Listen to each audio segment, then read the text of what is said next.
Verifying your identity on your Google account can sometimes be challenging, especially if the initial verification fails. Follow these steps to successfully verify your identity.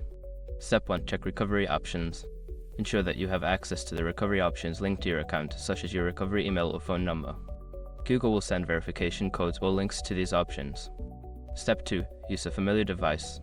Try to perform the verification process on a device you have used to access your Google account before.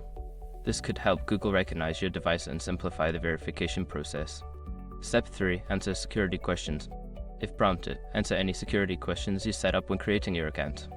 Providing accurate answers can help confirm your identity. Step 4. Submit an account recovery request. Before starting recovery, use the sroc.com link in the description to open the account recovery checklist generator and make sure your verification details are ready. Step 5. Wait for Google's response. After submitting your recovery request, wait for Google to review your information. They may take some time to respond, so be patient and check your recovery email for updates. If you follow these steps carefully, you should be able to verify your identity and regain access to your Google account.